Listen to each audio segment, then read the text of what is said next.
Приветствую всех на канале. У меня есть ролик, где я рассказываю о вот таком вот станке.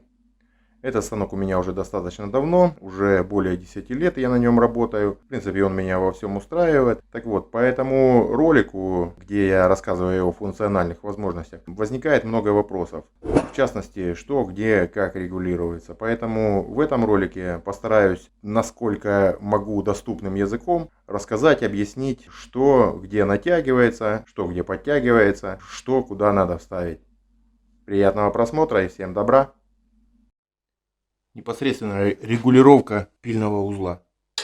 Пила, как я уже говорил, здесь не имеет наклона, то есть она работает только вверх и вниз. Регулируется вот этим рычагом, ослабляется болт, барашек, подъем вверх, вниз, фиксация вверх до упора, вниз уходит полностью. Сейчас все это дело у меня стоит без расклинивающего ножа, потому что делал глухие пропилы. Поэтому и диск такой грязный, надо будет чистить обязательно. Если распиливаю доску полностью, нужно обязательно устанавливать расклинивающий нож, потому как зажимает часто и пила останавливается. В прошлом ролике об этом станке уже говорил, что здесь я наколхозил, только без синей изоленты, для переключения с пильного узла на фуговальный узел. Сейчас стоит на пильный узел ремень. Вал крутит один ремень, переходит на второй, который уже непосредственно идет на саму пилу. Этот ремень работает на фуганок. Также на постоянке здесь стоит привод Рейсмуса о натяжении ремней. Ремень, который идет на вот эти шкивы, крутит непосредственно пилу. От вала двигателя до шкивов самой пилы. Ослабляется вот эта гаечка. Затем прокручивается вот эта трубка. В ней тоже резьба, и она оттягивает уже непосредственно сам ремень, сами шкивы. Затем фиксируется все гайкой. Ремень должен быть слегка прослабленным. Ремень, который идет непосредственно на саму пилу, на шкив пилы, регулируется здесь. Здесь болт на 10, и он подтягивает этот ремень. Натяжение этих двух ремней должно делаться в комплексе, чтобы и этот не был сильно перетянут или ослаблен, и этот. Здесь направляющая для каретки у меня стоит на постоянке, уже приловчился и пилить, и строгать вместе с ней. Каретка устанавливается очень просто, откручивается вот этот болтик. Он сверху резиновый для компенсации. Здесь подшипники, ролики и фиксаторы, чтобы она не соскакивала. Установили, зафиксировали. Угол устанавливается здесь. Сейчас четко у меня здесь 90 градусов вымерено. Вот этим болтиком зафиксировано. Направляющие для линейки. Они здесь не особо точные, поэтому всегда проверяю другой, более точной линейкой. Как вылет, так и расстояние. Вообще стараюсь следовать одному правилу. Любой проект, будь то дверь или кровать, от начала до конца все замеры производить одной рулеткой, одной линейкой. Какую вначале взяли, с ней работать до конца. С этими ремнями, я думаю, разобрались. Еще один ремень, который идет непосредственно от вала, он идет на подачу на Рейсмус. Затем переходит здесь в цепную передачу. Натяжение цепи регулируется валиком. Он на пружинке у меня. Переходит на звездочку непосредственно самой подачи в Рейсмус. Переходим непосредственно к самому Рейсмусу. Здесь откидная крышка для удаления стружки. Зубы для предотвращения обратного выброса доски. И сам вал. Вал подачи. Регулировка вала подачи. О чем больше всего было вопрос. Подача здесь включается вот этим рычагом. Включается шестеренка, которая уже крутит сам вал подачи. Это ручка для поднятия и опускания стола Рейсмуса. И линейка с фиксатором. То есть ослабили фиксатор. Поднимаем, опускаем наш стол. Зафиксировали.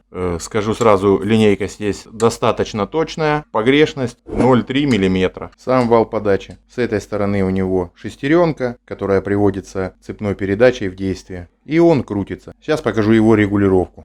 Регулируется он на двух винтах. Здесь и здесь. Двумя гаечками. Ослабили гаечку, подтянули. Здесь стоят довольно мощные пружины. которые в случае чего дают ему прослабление. С другой стороны, на выходе стоит вал, но он гладкий, он прижимной. С этой стороны у нас стоит воронка, подстружка-отсос. Сюда присоединяется шланг.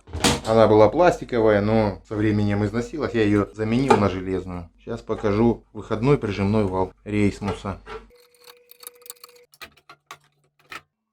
Вот этот вал. Он также, как и подающий вал, регулируется на шпильках двумя гаечками с пружинами. Здесь и здесь, с двух сторон. Прижимной вал, хоть и гладкий, не имеет никаких зазубрин, закраин, но он также крутится и также подсоединен к цепной передаче. И проворачивается синхронно с подающим валом. Что еще хотел сказать о Рейсмусе? Никаких специальных приспособлений в комплекте для его регулировки не было. Не видел я ни в интернете, нигде, как его настраивать. Поэтому настраивал уже путем проб и ошибок. Я просто распилил доску по метру и прогонял. Прогонял, подтягивал, чтобы вывести его в нормальное положение. Перед тем, как запустить Рейсмус, доску я предварительно всегда строгаю, но даже это не всегда помогает. Двухметровую четко на фуганке сложно выстрогать. И поэтому поначалу подача может и не работать. Приходится проталкивать, вытягивать, но уже на третий, четвертый заход все идет нормально.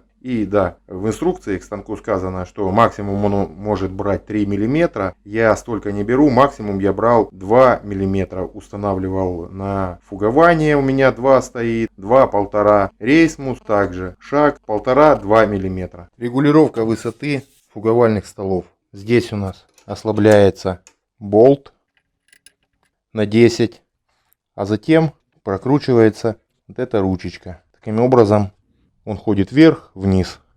Выставили нужную глубину, болтик затянули. Также регулируется и стол с другой стороны фуговального вала. Долбежник, он идет от вала фуганка.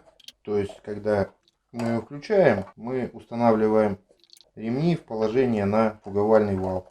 Откручивается крышечка, накручивается вот такой патрон с цангами. Цанги шли в комплекте разного размера. От 12 до 8. Зажимается, вставляется фреза, которая нам нужна, затягивается винтом. Крайне неудобная цанга, но что есть. Стол, вперед, назад, Высота регулируется вот этим винтом. Ослабляется фиксатор и подтягивается на нужную нам высоту.